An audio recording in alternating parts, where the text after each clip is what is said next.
Estamos aqui para adorar o Senhor e uma das formas é ler a palavra dele. Ele sente-se adorado, ele diz que quer que nós o façamos. Ouçamos a sua voz, é isso que diz no capítulo 5 de Deuteronômio. Convido os irmãos a abrirem nesse capítulo.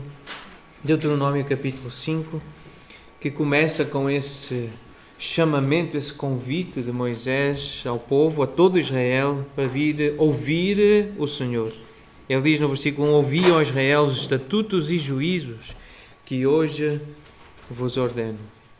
Estamos aqui para glorificar o nosso Deus, dar-lhe glória, falar com Ele pela leitura de Deuteronômio, meditando neste livro. E vamos olhar especificamente para os versículos de 8 a 10, mas tem então este convite: ouve, ó crente, ouve, ó cristão, irmão, ouve a palavra de Deus. Nós somos convidados e nós convidamos outros a ouvir a palavra do Senhor. Essa é a nossa missão aqui. Então no versículo 8 lemos assim: não farás para ti imagem de escultura, nem semelhança alguma do que há em cima no céu, nem embaixo na terra, nem nas águas debaixo da terra. Não as adorarás, nem lhes darás culto, porque eu, Senhor teu Deus, sou Deus zeloso, que visito a iniquidade dos pais nos filhos, até à 3ª e 4ª geração daqueles que me aborrecem. E faço misericórdia até 1000 gerações daqueles que me amam e guardam os meus mandamentos. Vamos orar? Senhor, nós estamos mais uma vez diante deste livro e diante destas palavras que Tu tens falado aos nossos ouvidos também, como falaste ao povo de Israel há muito tempo atrás. Tu falas hoje aos nossos ouvidos e nós pedimos o Teu auxílio para entendermos bem o que Tu nos queres dizer hoje através desta história, através destes preceitos e juízos, destes mandamentos que Tu deixaste com o Teu povo, os Teus filhos, os Teus servos. E nós hoje aqui, igreja reunida, pedimos ao Deus que também fales connosco e que nos edifiques e nos fortaleças. Pedimos isto no nome santo, precioso de Jesus Cristo. Amém. Esta ideia dos versículos 8 a 10, ela já tinha surgido no capítulo 4. Esta ideia das imagens, essa aparência de algo criado. Versículo 15 do capítulo 4, nós já tínhamos mencionado essa tendência da humanidade, essa tendência do ser humano para representar em figuras, em imagens, em estátuas, aquilo que teme, aquilo que lhe agrada, aquilo a que confere poder. Então o Senhor já tinha, por meio de Moisés, lembrado para o povo guardar cuidadosamente a alma. Guardai cuidadosamente a vossa alma, pois aparência nenhuma vistes no dia em que o Senhor vosso Deus vos falou em Horeb. Não foi algo aparente, não foi algo visível, não foi algo palpável, não foi algo material, mas Deus falou. Ele falou no meio do fogo, para que não vos corrompais e vos façais alguma imagem esculpida na forma de ídolo, semelhança de homem ou de mulher, semelhança de algum animal que há na terra, semelhança de algum volátil que voa nos céus, semelhança de algum animal que rasteja sobre a terra, semelhança de algum peixe que há nas águas debaixo da terra. Guarda-te, não levantes os olhos para os céus e vendo o sol, a lua e as estrelas, a saber, todo o exército dos céus, sejas seduzido a inclinar-te perante eles e des culto àqueles, coisas que o Senhor teu Deus repartiu a todos os povos debaixo de todos os céus. Guarda a tua alma, guardai a vossa alma. Cuidado com os vossos olhos para as coisas aparentes, aquelas coisas que vos seduzem, que foram criadas e são belas e elas são atraentes. Cuidado com essas coisas. Estamos diante do segundo mandamento e acreditamos assim, mas não para os católicos. Eles não consideram este o segundo mandamento, o que é curioso, o que é interessante. E esta é uma imagem do Catecismo Romano. É assim que encontramos no site do Vaticano, o Catecismo Romano. Então, tem o texto de Êxodo, capítulo 20, e tem também Deuteronômio, capítulo 5. Mas há uma omissão no texto bíblico em Deuteronômio. Mas em Êxodo estão lá estas palavras. Mas eles consideram ainda parte do primeiro mandamento.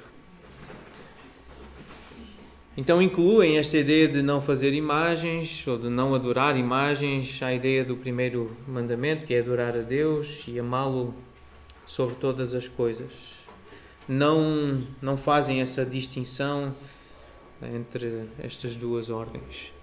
Mas eu creio, e nós temos acreditado, e muita gente acredita que há esta distinção. Então eles colocam o segundo mandamento, o que para nós seria o terceiro, de não invocar ou não tomar o nome de Deus em vão. Mas essa é a fórmula então da catequese dos 10 mandamentos proposta pelo compêndio do Catecismo Romano da Igreja Católica, e depois eles subdividem. Então no último mandamento eles fazem essa distinção entre guardar castidade nos pensamentos e nos desejos, e no último, então o 10º, seria não cobiçar as coisas alheias. Há uma organização diferente. Não existe menção às imagens nesta fórmula da catequese proposta pelo Catecismo da Igreja Católica. O que eu considero algo pelo menos interessante. E conhecendo nós a nossa cultura católica, portuguesa, e quanto as imagens são importantes para a fé portuguesa, para a religião oficial de Portugal,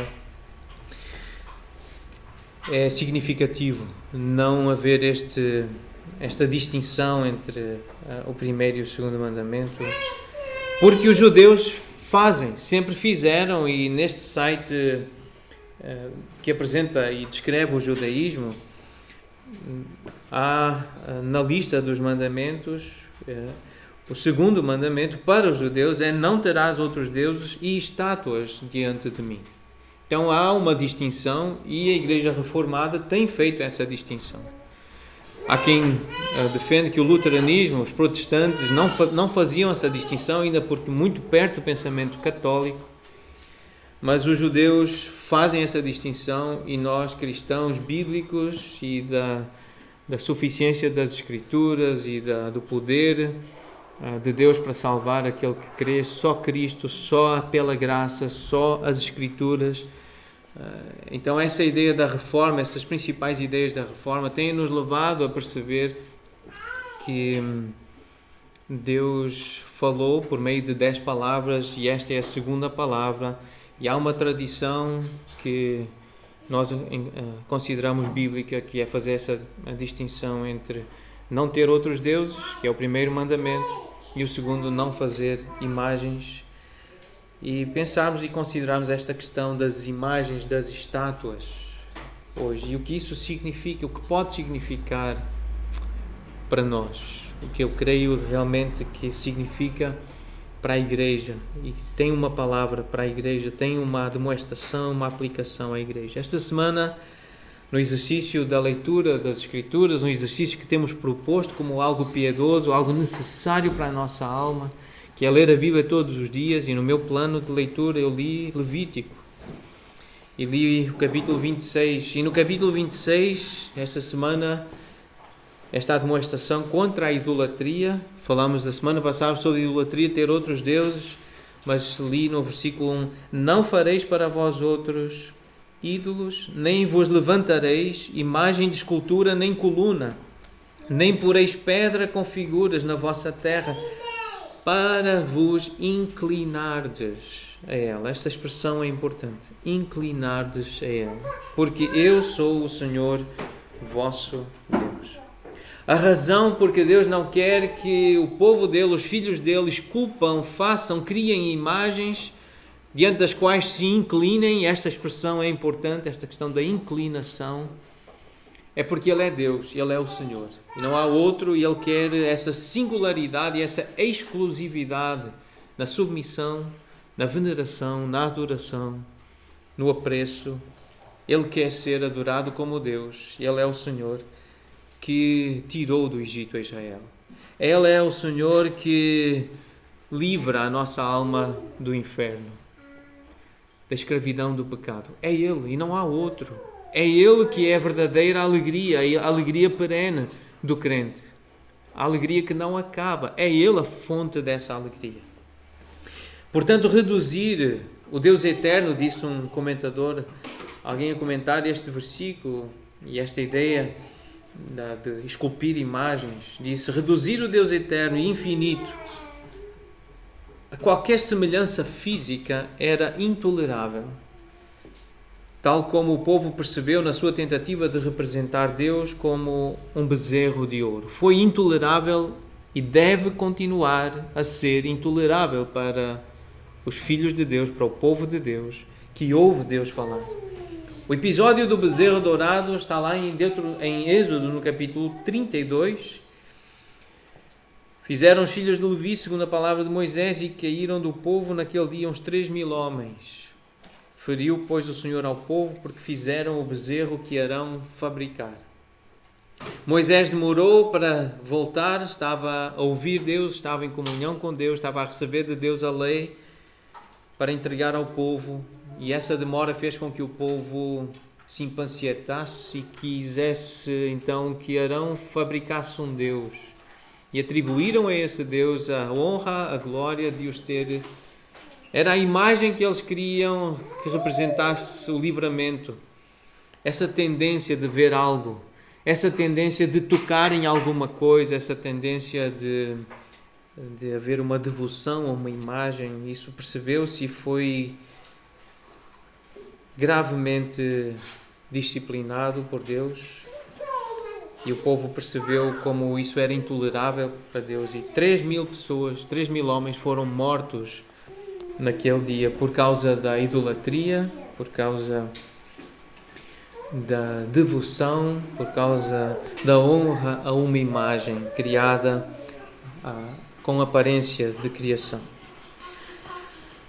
Relíquias, imagens, construções têm sido um problema ao longo da história da Igreja.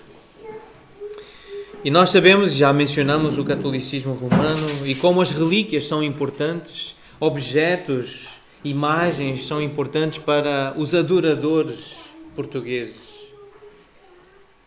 Mas também foram armadilhas para os israelitas.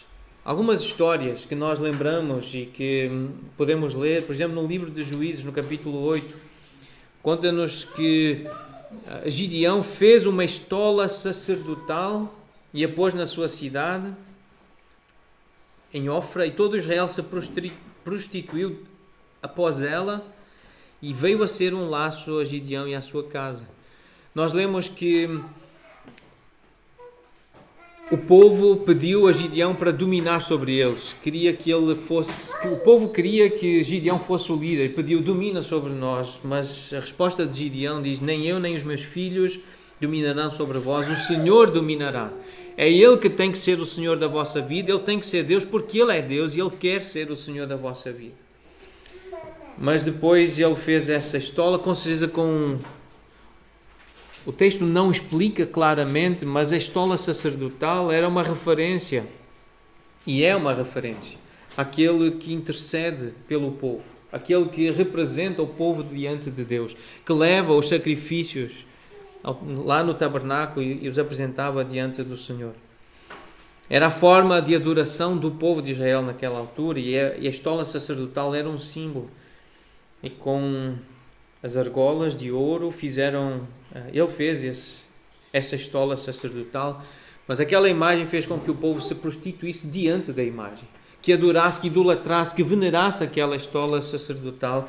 E diz o texto então que veio a ser um laço, uma maldição para Gideão. Outra história, em 2 Reis, no capítulo 18, há menção a um poste ídolo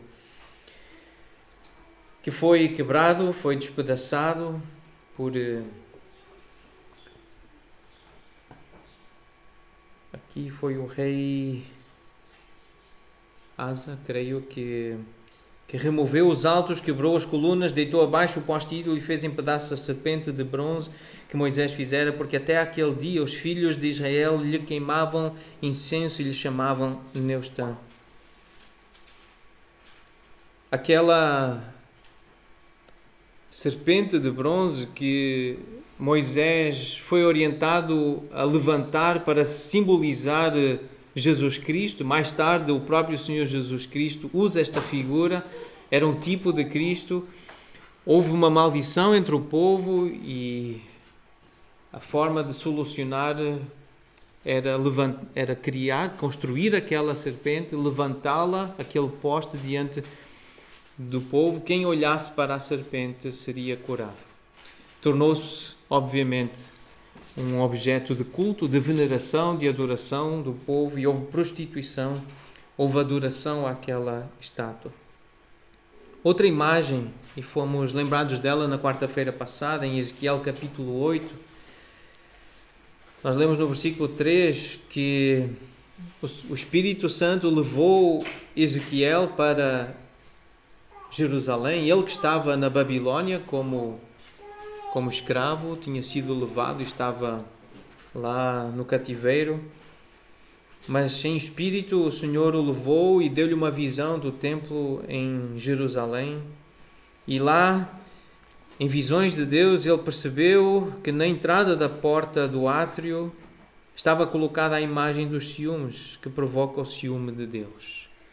Outras passagens mencionam o nome desta imagem e ela inclusive aparece com esta transcrição Azerá.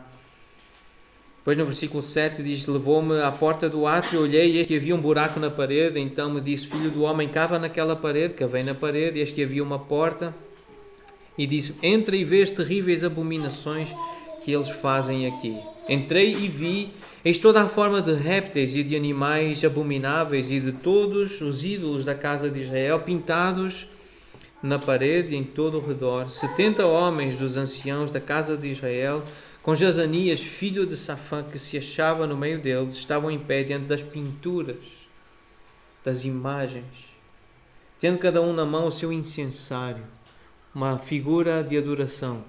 O incenso, o incensário, os sacerdotes, os levitas usavam, e subia o aroma da nuvem de incenso. Então me disse: viste, filho do homem, que os anciãos da casa de Israel fazem nas trevas, cada um nas suas câmaras pintadas de imagens?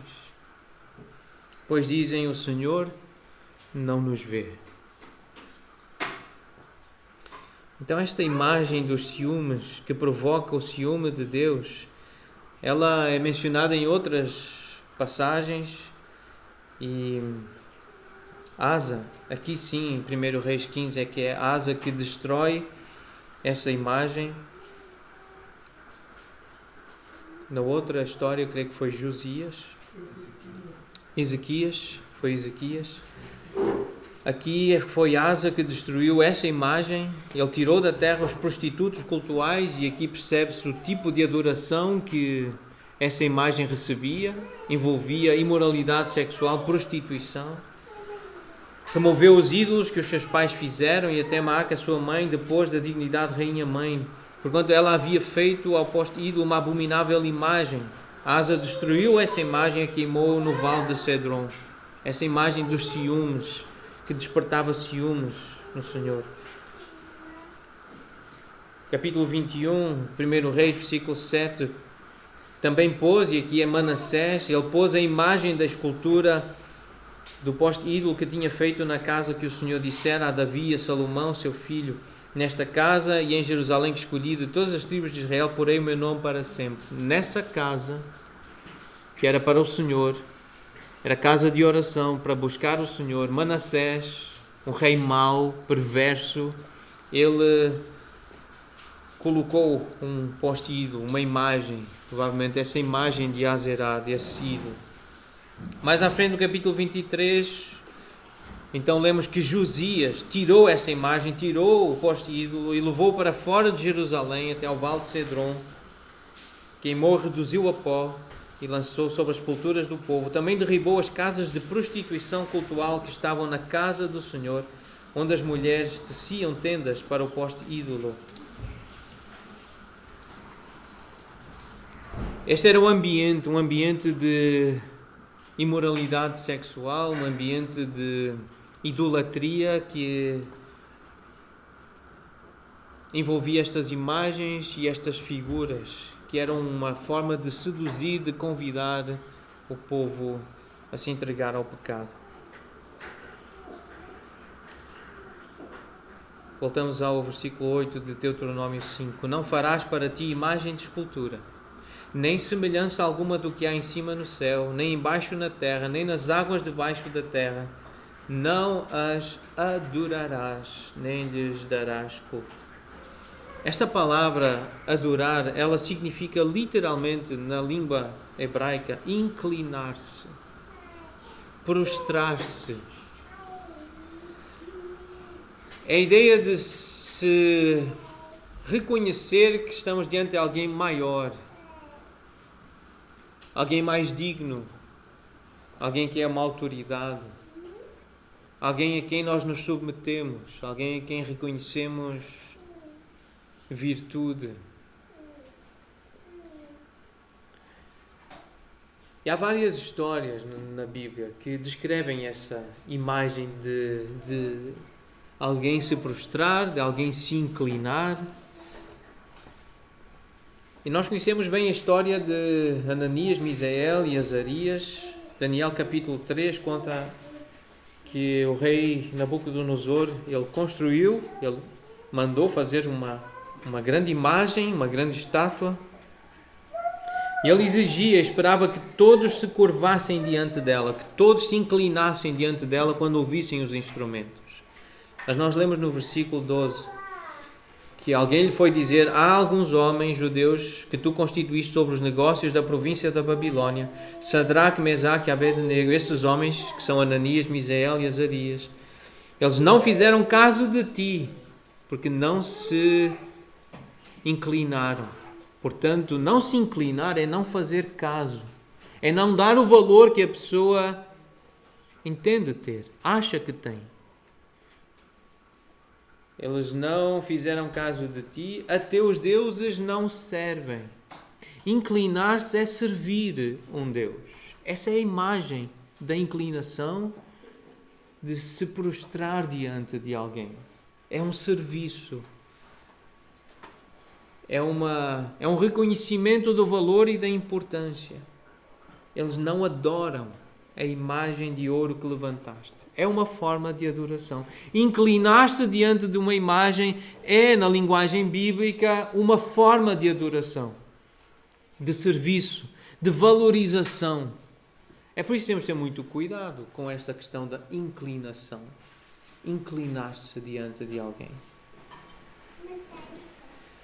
Estes homens não fizeram isso, sabemos da consequência grave de serem lançados na fornalha, mas o Senhor estava lá com eles e livrou-os.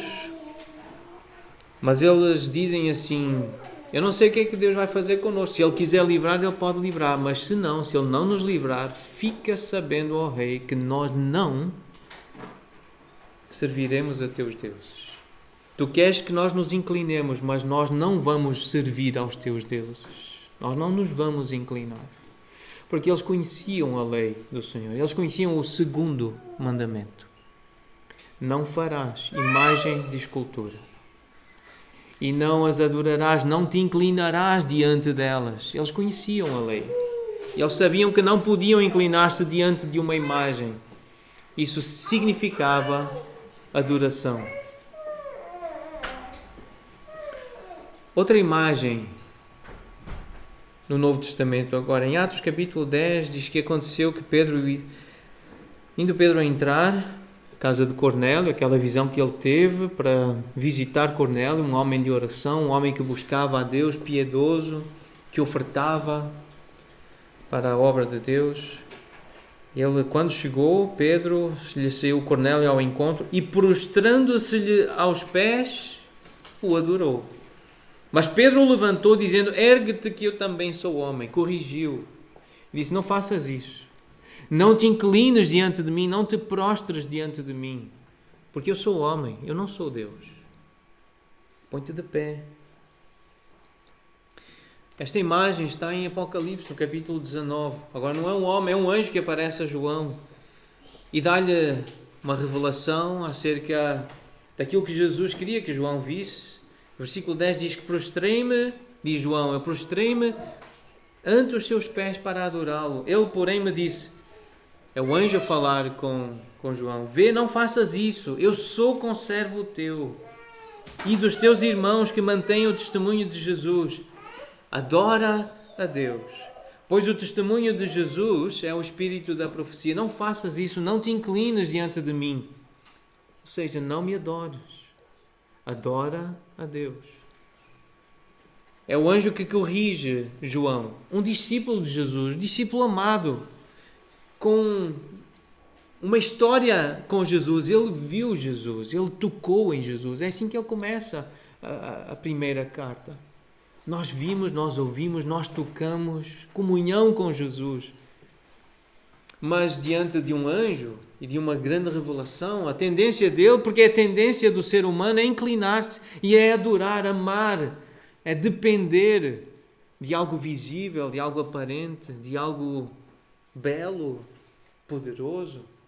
Essa é a tendência, a tentação do coração de João e do Pedro e de cada um de nós. Ele foi corrigido, não uma vez, mas duas. Mais à frente, no capítulo 22, eu, João, sou quem ouviu estas coisas, ouviu estas coisas, e quando as ouvi e vi, eu prostrei-me ante os pés do anjo que me mostrou estas coisas para adorá-lo.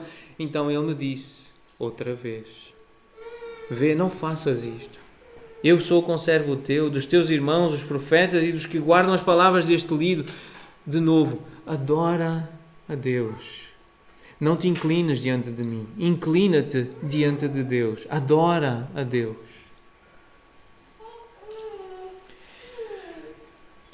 Uma outra história em Atos 14.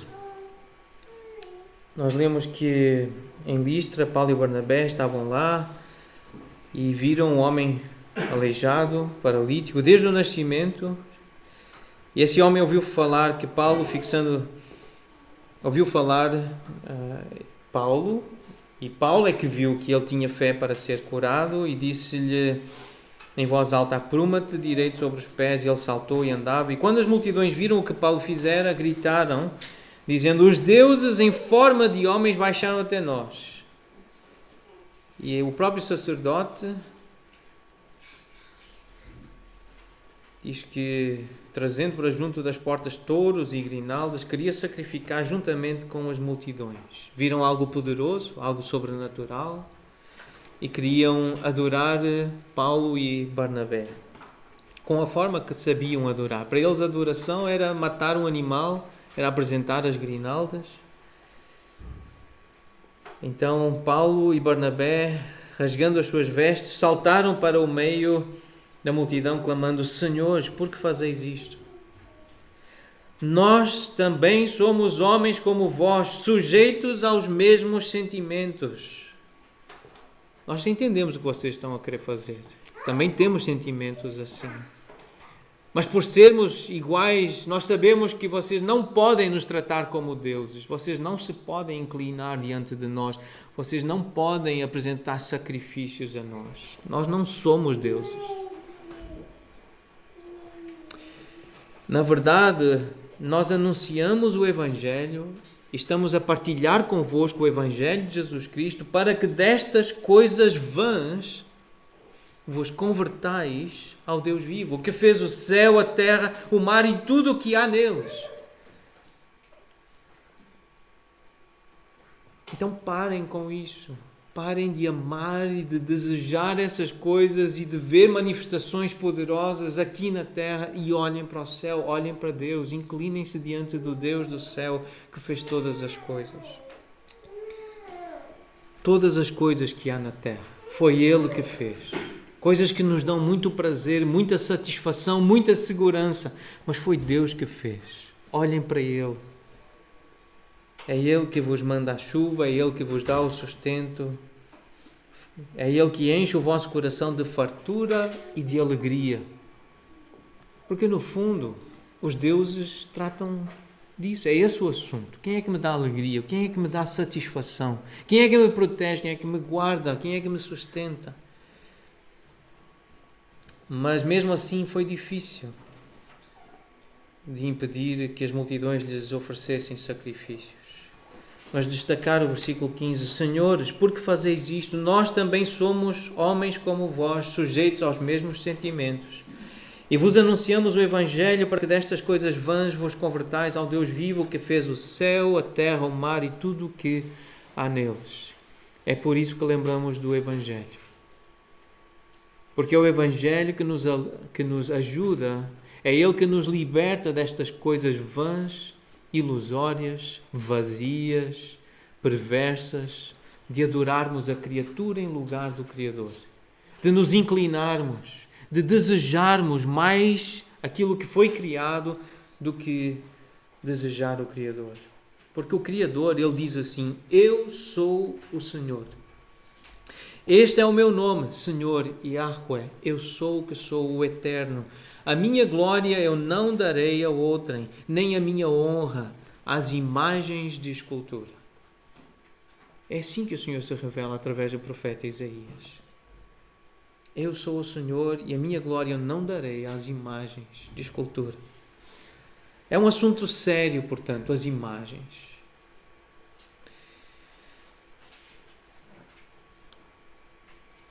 Antes de voltar às imagens, vamos olhar só para os versículos 9 e 10 e trazer um esclarecimento, porque há dúvida. Este texto é complicado, não é um texto simples.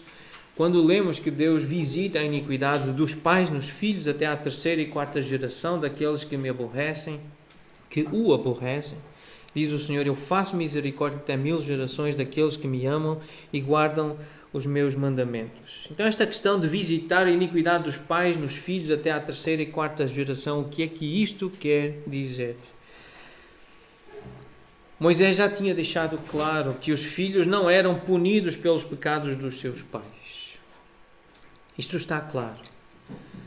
E lemos em Deuteronômio 24, no versículo 16: os pais não serão mortos em lugar dos filhos, nem os filhos em lugar dos pais, cada qual será morto pelo seu pecado. Isto é uma repetição da lei, e em Ezequiel, no capítulo 18, este assunto é explorado e muito bem explicado pelo Senhor através do profeta Ezequiel. Lá que lemos: a alma que pecar, essa morrerá. O filho não levará a iniquidade do pai, nem o pai a iniquidade do filho. Mas os filhos dos idólatras sentiriam o impacto das violações da lei de Deus pela geração dos seus pais como uma consequência natural da sua desobediência, do seu desprezo pelo Senhor, do seu ódio até pelo Senhor. E há consequências. As crianças que são criadas em um ambiente assim, elas absorvem a idolatria. E obviamente praticam essa mesma idolatria. Essa é a tendência de imitar os seus pais. E assim é uma expressão dessa desobediência, dessa rebeldia que é odiosa. O resultado da geração desobediente foi o de plantar a maldade tão profundamente na outra, que foram necessárias várias gerações para que esta situação fosse revertida. Ou seja, demora até a idolatria ser arraigada de uma família. Porque os nossos filhos observam-nos, eles sabem do que é que nós gostamos, o que é que nós valorizamos, diante do que é que nós nos inclinamos. Desarraigada. Então, até desarraigar este hábito até libertar os nossos filhos e a nossa família daquilo que eles viram em nós, demora. Eles depois, por sua vez, vão passar aos seus filhos, os nossos netos, e assim vai. O que Deus está a dizer são 3, 4 gerações até purificar. Essa é a tendência. É difícil, não é fácil, não. Alguém que é educado num caminho de idolatria, alguém que tem um coração idólatra, mesmo que o filho se arrependa, mesmo que o filho, os seus descendentes conheçam o Deus verdadeiro, há resquícios. Há uma cultura pecaminosa e idólatra. Há uma casa que criou rotinas. Há um lar que transferiu hábitos. Isso é difícil de limpar. É difícil de remover. E é esse o entendimento que nós temos deste texto. Mas o texto diz: contudo, a misericórdia do Senhor, ela eleva-se até aos céus e a sua fidelidade até às nuvens. É muito maior a misericórdia, fala de 1000 gerações. Essa consequência do pecado pode durar até a 3ª ou a 4ª, mas a misericórdia estende-se por 1000 gerações. Porque o nosso Deus é um Deus benigno, fiel, misericordioso. É bom, o nosso Deus é bom. E a sua misericórdia é muito maior do que o nosso pecado, do que a nossa maldade, do que a nossa idolatria. E é isso que se destaca neste texto. Em vez de ficarmos a olhar para as 3, 4 gerações que sofrem com a iniquidade, vamos focar nas 1000 que recebem a misericórdia, a compaixão e a benignidade do Senhor. Ele é um Deus bom, misericordioso. É por isso que estamos vivos. Nós que temos um coração idólatra, um coração incrédulo tantas vezes. Nós que lutamos com essa adoração de imagens e de ídolos, lembremos que o Senhor tem sido misericordioso connosco. É por isso que estamos aqui. É por isso que estamos vivos. É por isso que acreditamos na vida eterna, por causa da misericórdia do Senhor. Não por causa dos nossos méritos, mas por causa dos méritos de Jesus Cristo. Mas voltamos então a esse poder e à sedução, o poder da sedução das imagens. Voltando ao capítulo 4, versículo 19. Cuidado, guarda a tua alma, porque tu podes ser seduzido a inclinar-te perante as imagens que tu criares. Imagens de coisas que o Senhor fez. Foi o Senhor que criou e repartiu a todos os povos debaixo de todos os céus. São coisas boas. A maior parte dessas coisas que o nosso coração tende a desejar e a animar-se, entusiasmar-se, são coisas boas. Algumas figuras, algumas imagens, algumas ilustrações dessa sedução. Em Gênesis 3, nós lemos no versículo 6 que vendo a mulher que a árvore era boa para se comer e agradável aos olhos. A árvore era boa, era bonita. Aquele fruto era agradável aos olhos. E ela tomou e comeu e deu também ao seu marido. E ele comeu. Em Gênesis 6, no versículo 2, diz que vendo os filhos de Deus que as filhas dos homens eram formosas, eram bonitas, eram belas. Eles viram, com os seus olhos viram algo bonito, algo belo e tomaram para si mulheres, as que mais lhes agradaram.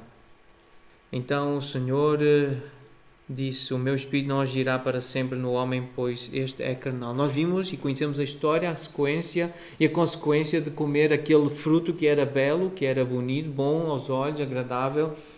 E também conhecemos o que aconteceu aqui, a história de Noé e a destruição de toda a humanidade, de toda a vida na terra.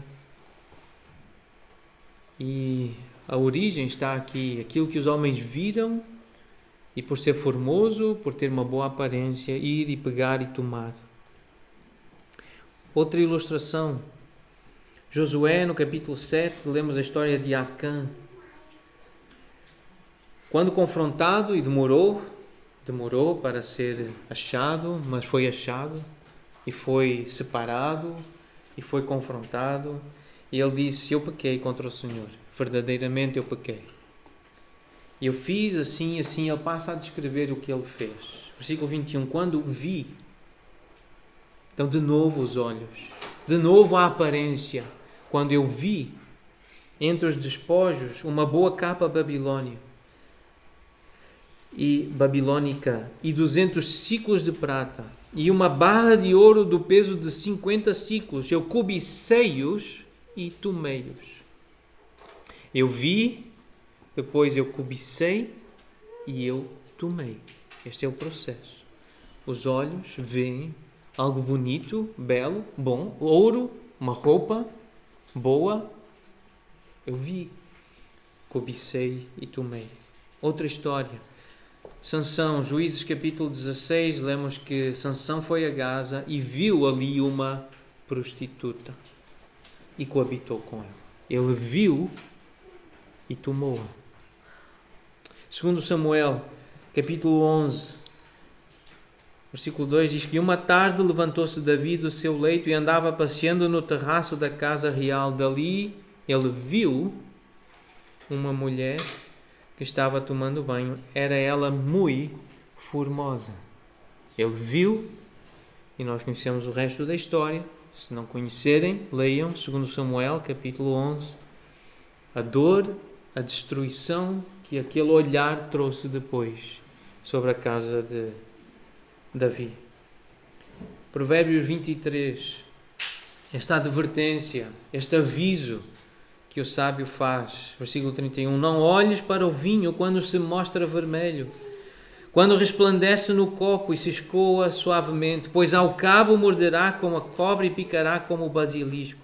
Os teus olhos verão coisas esquisitas e o teu coração falará perversidades. Começa com o olhar. Não olhes para o vinho.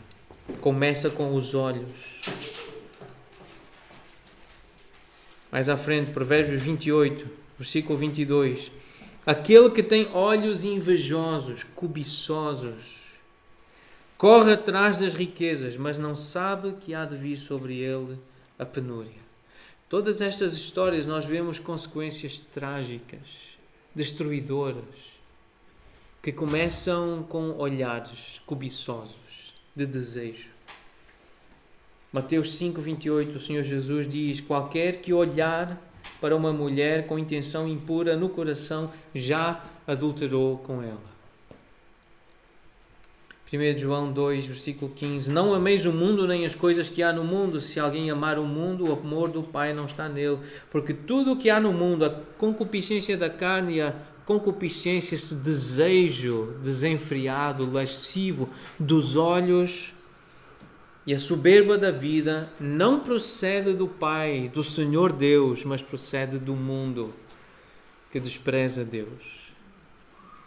Concupiscência dos olhos. Então vamos pensar em como isto se aplica hoje. Estive a pensar na minha própria vida, na minha família, pessoas que eu acompanho, que eu conheço, a nossa natureza. Alguns exemplos e algumas aplicações. Lembrando que não existe menção às imagens naquela fórmula de catequese proposta pelo compêndio do Catecismo da Igreja Católica. Não é para eles o segundo mandamento. É por isso que nós conhecemos esta perversão da fé e essa veneração e adoração a imagens, mas tudo tem a ver com essa necessidade de tocar em algo, de ver algo material, de uma representação de algo concreto. E para os católicos e para muitos de nós, é uma forma de mediação espiritual. Estar entre Deus e nós, alguém ali no meio. E as imagens representam essa tendência que nós temos, nós humanos, nós também somos assim. Nós também somos dados à idolatria, inclinados a adorar falsos deuses. a quem nós atribuímos a capacidade de nos abençoar, ou pelo menos entidades diante das quais nós pensamos servir e nos inclinar para que nos reconciliem, nos aproximem do Deus Todo-Poderoso. Portanto, essas imagens religiosas, essas relíquias, essas figuras humanas que nós encontramos por aí no nosso país e no mundo ocidental tão comumente, são imagens dos santos, de homens ou mulheres que viveram vidas piedosas, vidas de devoção a Deus, em que se perceberam características de Deus nessas pessoas, em que houve algo extraordinário, sobrenatural, algo muito virtuoso na vida dessas pessoas, que é elogiável, que é bom, e por causa disso há essa sobrevalorização dessa pessoa, dessa referência. Então cria-se uma imagem, esculpe-se uma imagem, tira-se uma fotografia, coloca-se na parede, num passe-patou, e depois faz-se orações. Líderes espirituais, pessoas que nos influenciaram, e aquela pessoa é a nossa referência, é aquela pessoa a quem nós nos submetemos, é aquela pessoa que nos influencia, é aquela pessoa que supostamente nos protege e nos abençoa. Muito relacionado então com esta questão do apego a determinados objetos, utensílios, a boa sorte, a proteção, os amuletos, tocar na imagem, beijar a imagem, esta relação com o que é material, esta necessidade que existe de tocar, de cheirar, de ver. E bem mais concreto agora, as fotos, as lembranças, os nossos quadros em casa, de antepassados, de tios, não tão comum, de pais, um pouco mais comum, mas principalmente de avós. Então, nos meus relacionamentos, eu tenho ouvido muita gente falar do avô, da avó, principalmente da avó. Principalmente da avó. Aquela avó, que é uma referência para alguém piedoso, alguém que tem um relacionamento com Deus, alguém que tem uma imagem de bondade, de favor, de benignidade, de sabedoria. Então há como que uma dependência dessa relação com aquele objeto ou com aquela imagem, com aquela foto daquele antepassado. O que Deus diz é: não os adorarás, nem lhes darás culto, porque eu sou o Senhor teu Deus. E Ele não quer ser representado por imagens, nem de avós, nem de pais, muito menos de tios ou de animais. Deus não quer isso. Damos graças a Deus pelos nossos avós, pelos nossos líderes espirituais, mas Deus não quer esse tipo de devoção aos nossos antepassados ou aos nossos líderes espirituais. Eles foram servos de Deus. Glória a Deus por isso. Mas o Senhor quer uma relação direta com Ele, por meio de Jesus Cristo. Só. É só Cristo. Não tem pai, nem mãe, nem irmão, nem pastor. É Cristo, é o Senhor e só. Mas estas imagens trazem uma outra ideia. Os ídolos que eram adorados, eles trazem essa ideia de satisfação, mas também de ostentação. Satisfação tem a ver com as sensações físicas, o prazer. Nós vimos a descrição desses cultos idólatras, a prostituição cultural. Por isso, a ideia da pornografia.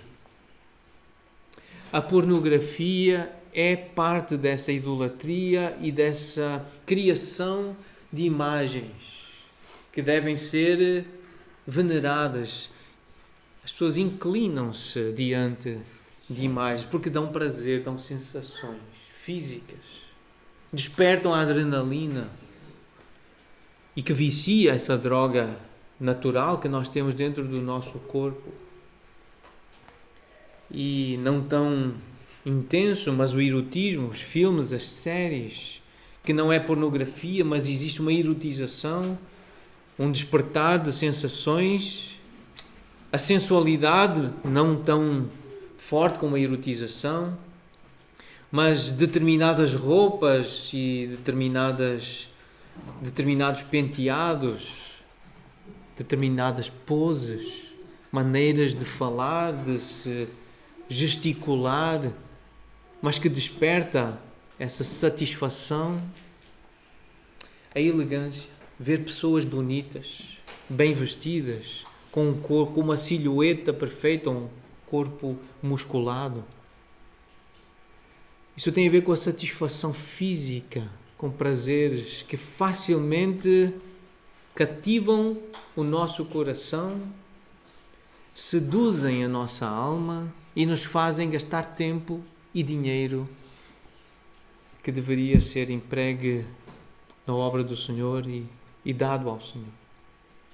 É fonte de prazer, de satisfação. Comida e bebida, não olhes para o vinho, cuidado com aquele repasto de legumes. Nós lembramos da história de Esaú. Há exemplos na Bíblia de que a comida e a bebida pode ser essa fonte de satisfação, e ao olhar para aquele caldo ou para aquela cor torrada, tostada, aspecto crocante, aquele açúcar soufflé em pó, aquele creme, aquela gordura a pingar, que faz crescer água na boca, são sensações. Comer com os olhos, o prato tem que estar bonito, a aparência da comida tem que estar bonita, senão eu nem como. Há gente que diz assim: se não estiver bonito eu nem como, prefiro nem comer. Se não estiver bem temperado, não estiver saboroso, eu não quero comer. Isso é o quê? Uma evidência de sensualidade, de carnalidade. Porque os alimentos têm sabor, sim, mas eles foram criados para nos sustentar as forças, para nos dar vida. Então isso não é algo de crente dizer. E se nós dizemos isso, temos que corrigir. Temos que ser corrigidos. Nós não podemos tolerar que os nossos filhos digam: isto não está bom, eu não como. Ou não está saboroso, eu não quero comer. Isto não está bonito, eu não vou comer. Nós não podemos tolerar isso. O alimento Deus deu-nos para nos dar vida através dele, nos sustentar a vida. Não é para nos dar satisfação e prazer sensual aos sentidos. Nós não podemos aceitar isso, esse tipo de conversa nas nossas famílias. Nós adoramos a Deus, o Deus que criou os alimentos para nos abençoar, para nos dar vida.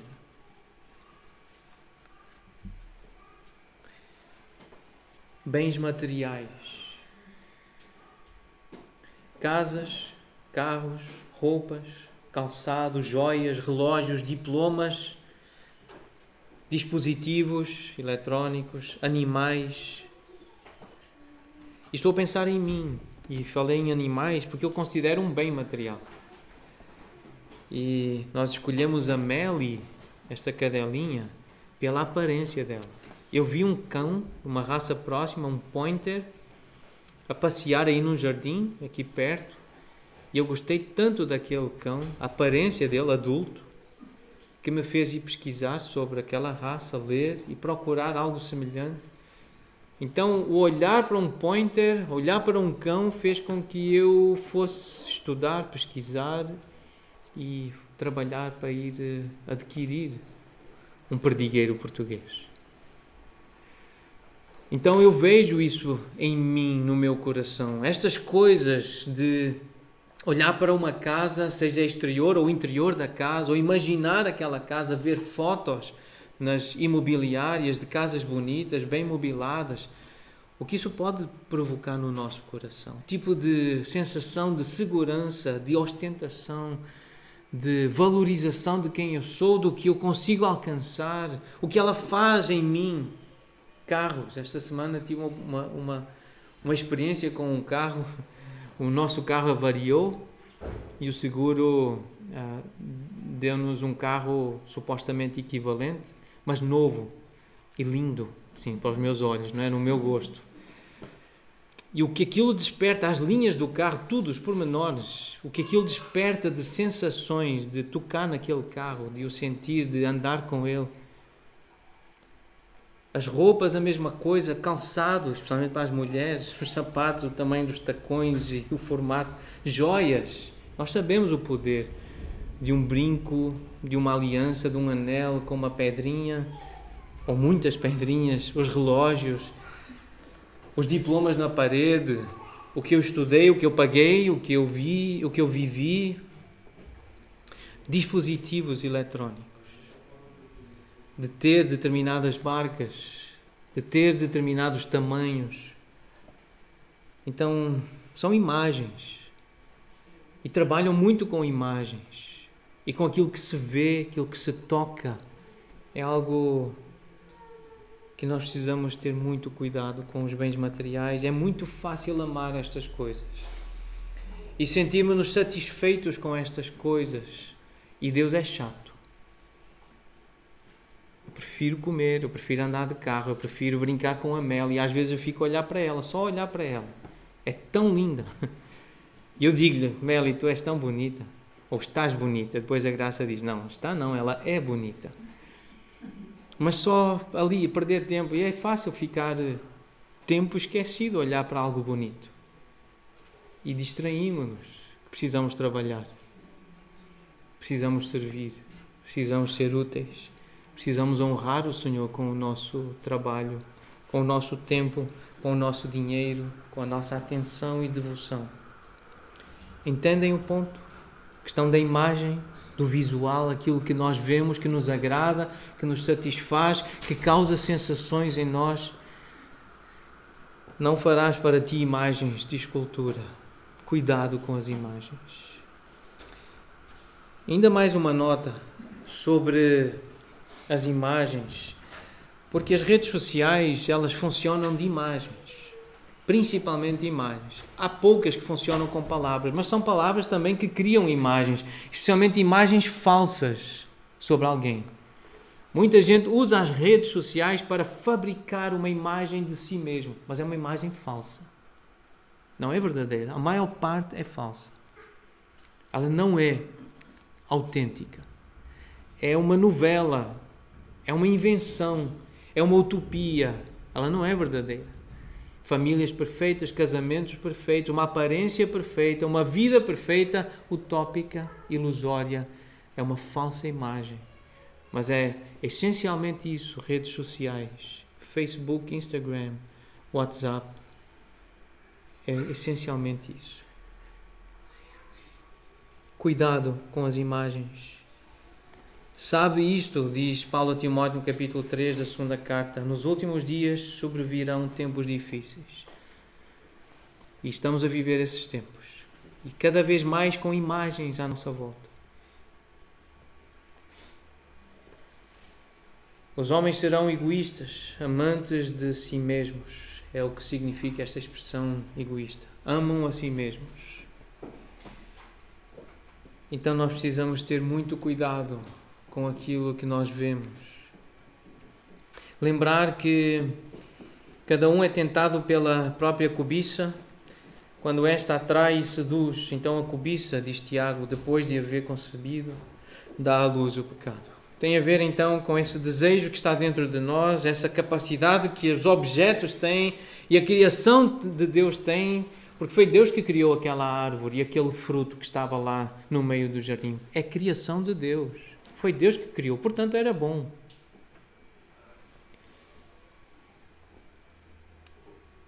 Mas nós precisamos estar atentos ao nosso coração. Provérbios 4:23, sobre tudo o que se deve guardar, guarda o coração, porque dele procedem as fontes da vida. Guarda o coração. E o que é que isto significa? Voltando a Deuteronômio, capítulo 4, guarda a ti mesmo e guarda bem a tua alma. Cuidado com o que entra para a tua alma, os teus olhos e os teus ouvidos. Guarda a tua alma. Não te esqueças daquelas coisas que os teus olhos têm visto, uma referência ao livramento do Senhor. Os teus olhos, filhos de Israel, vocês viram o que Deus fez, o poder de Deus. Não se apartem do teu coração todos os dias da tua vida e as farás saber a teus filhos, aos filhos dos teus filhos. Para nós é olhar para a cruz. Porque Jesus é a imagem do Deus invisível. Se nós queremos ver o que Deus tem feito, nós temos que olhar para a cruz, nós temos que pegar no pão e pegar no cálice e contemplar Cristo. Olhar para Jesus. Ele é a imagem do nosso Deus Criador, o Senhor Deus que nos salvou, que nos tirou do pecado, da escravidão do pecado. Guarda-te. Tem cuidado de ti mesmo. Tem cuidado com o que deixas entrar pelos teus olhos. E o que entrar, procura lavar. Lava por meio da palavra. Lembra-te que precisas trabalhar, precisas te preparar para servir a Deus. Não fiques a brincar com as imagens, com os cãezinhos, com os carrinhos ou as casinhas.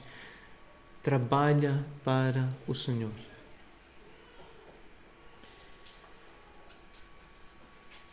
E uma das formas de trabalhar é falar do Evangelho aos filhos. Explicar o Evangelho às outras pessoas, a quem nós amamos. Esse é trabalho, é nosso trabalho. Evangelizar os outros, explicar o que Jesus fez na cruz.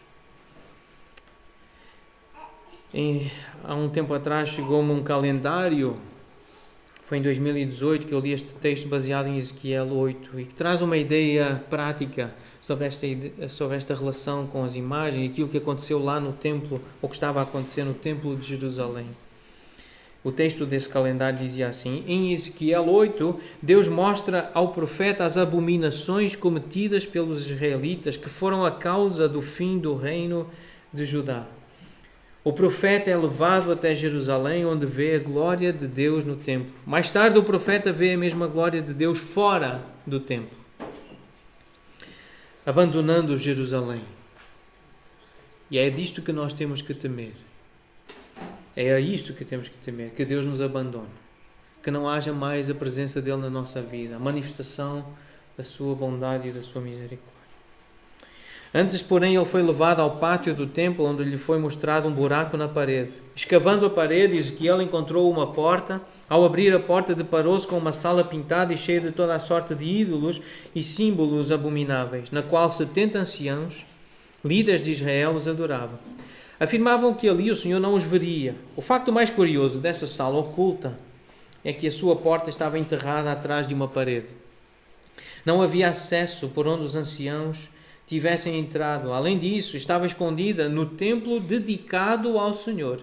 A única explicação possível é que se tratava de uma sala escondida no íntimo de cada um daqueles homens. É uma aplicação, uma implicação. Uma forma de trazer isto também para nós, igreja. Essa sala está dentro de nós, no nosso coração, na nossa mente, nos nossos pensamentos.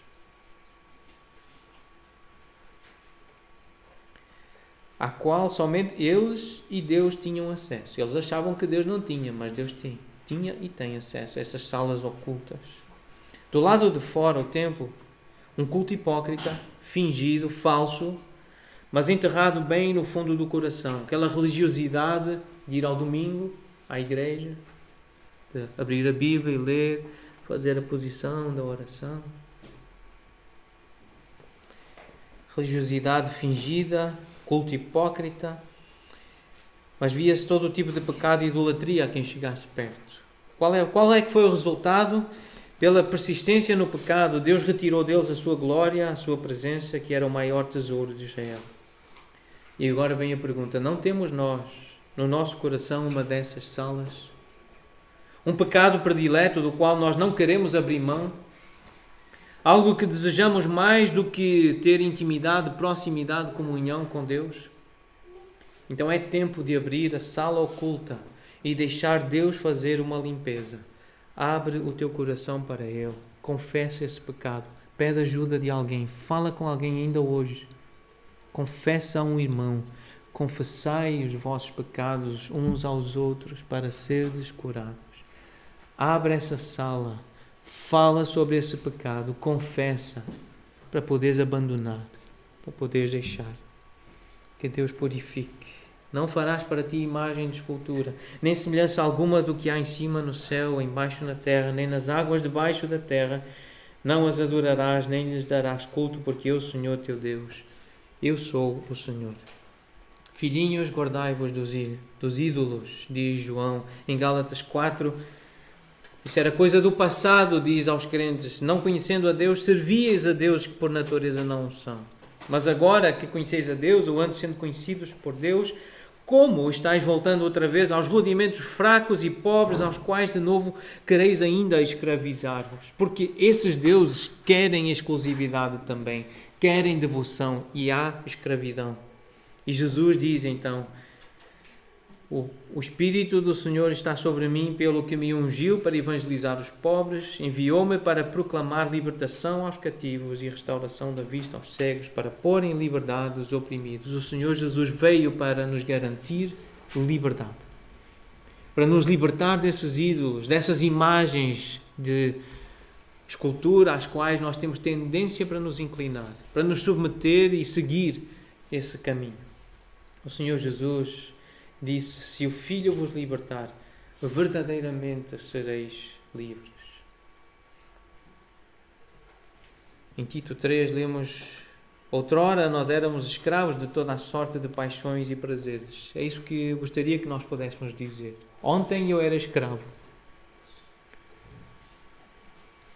de paixões e prazeres que hoje eu vou abandonar. Hoje, porque estou em Cristo, porque adoro o Senhor, eu vou parar. Eu não vou continuar a entrar nessa sala. Eu não vou continuar a olhar para essas imagens, a levantar esses postes ídolos na minha vida. Eu vou parar com isso. Isso é coisa do passado. Isso ficou para trás. Ficou para a madrugada anterior. Hoje não. Hoje é um novo dia. Hoje eu vou andar na luz. Eu vou andar com Jesus. Essas coisas fazem-nos viver em malícia, inveja, por isso odiar e ser odiado. Mas quando se manifestou a benignidade de Deus, a misericórdia de Deus, que é suficiente para 1000 gerações, quando se manifestou a salvação, o seu amor para com todos, a sua misericórdia, Ele salvou-nos mediante o lavar regenerador e renovador do Espírito Santo, que Ele derramou sobre nós ricamente, por meio de Jesus Cristo, o nosso Salvador, a fim de que, justificados por graça, nos tornemos seus herdeiros, segundo a esperança da vida eterna. Esta é a nossa esperança. É por isso que nós hoje voltamos a ler estas coisas e lemos a palavra que nos lava, que nos limpa. O Senhor Jesus diz: vós já estáis limpos pela palavra que vos tenho falado. É esta palavra que nos lava e que nos limpa, que nos confronta, que nos ensina, que nos corrige, que nos aproxima de Deus, para andarmos com Ele rumo à vida eterna, à terra prometida. Foi para a liberdade que Cristo nos libertou, e esta é a verdadeira liberdade que queremos cantar hoje e todos os dias 25 de abril. Queremos cantar sobre esta liberdade que temos em Cristo. Esta é a verdadeira liberdade. Foi para esta liberdade que Jesus veio nos libertar dos ídolos, dos falsos deuses, das imagens que nós criamos e que outros criam para nos seduzir. Então vamos ter atenção à nossa alma. Estamos a ser convidados a viver livres. O cântico que vamos cantar diz: fazei-nos soares a nova melodia que Jesus Cristo traz libertação. É tempo de romper a vil escravidão que em nós ou que em vós produzem homens ou ideias, ou imagens, ou desejos. É tempo, é hoje a oportunidade de romper com isso. Parar com essa escravidão ao pecado, à idolatria. Sabei que em breve vem um novo dia. Em breve vai chegar o dia em que Jesus fará novas todas as coisas. Em que será vencida a morte pela vida e a escravidão, enfim, acabará de toda a humanidade. Vamos ficar de pé, vamos cantar.